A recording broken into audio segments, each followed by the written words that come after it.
Na primeira futgal, o Unión mantense terceiro logo dun traballado triunfo. O Abanqueiro caeu co San Martín, pero o Valiño saíu do descenso tras gañar ao campo lameiro. No grupo 2, a Esteirana segue loitando cun triunfo sobre o San Lorenzo. Xornada positiva vivida esta fin de semana na primeira futgal. Todos os equipos da contorna agás ao Banqueiro puideron sumar de 3 para chegarse aos seus obxectivos marcados ao comezo de temporada. O Unión segue co seu paso firme a estar na promoción de ascenso e enlazou o seu cuarto triunfo seguido. Tivo que esmerarse a fondo e remontar para deixar os 3 puntos ao Municipal de Vilas, pero non hai imposibles para os dasados. O Atlético Cuntis tomou a dianteira no minuto 26, pero aos 2 minutos os locais igualaron novamente o marcador co gol de Diego Ramos, 1-1 co que se chegou ao descanso.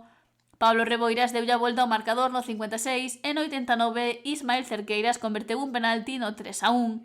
Parecía que ia ser o resultado final, pero no engadido o Cuntis apertou o encontro co 3-2 que si sería o definitivo. O Unión mantense terceiro a 2 puntos do segundo, o Marín, e a 3 do líder do grupo, o Ribadumia.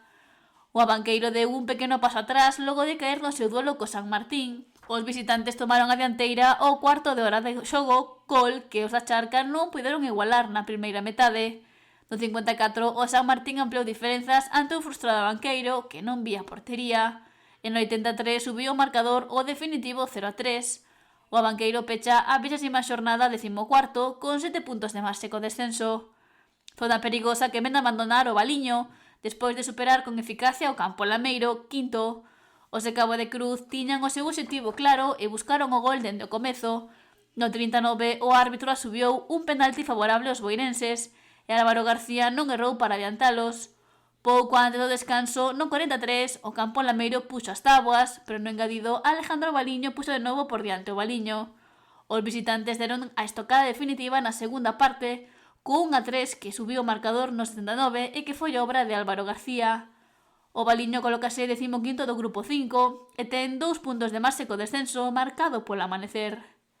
Mentres que no grupo 2 a Esteirana chegase un pouco máis á permanencia. Os de Muros visitaron o Racing San Lorenzo, sexto clasificado, e leváronse 3 importantes puntos de Santa Isabel.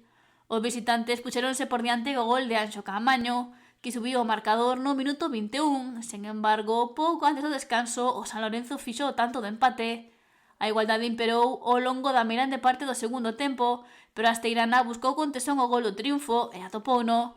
No 91, Raúl Lado adiantou os muradáns e no 94, Antón Olveira fixo o definitivo 1-3.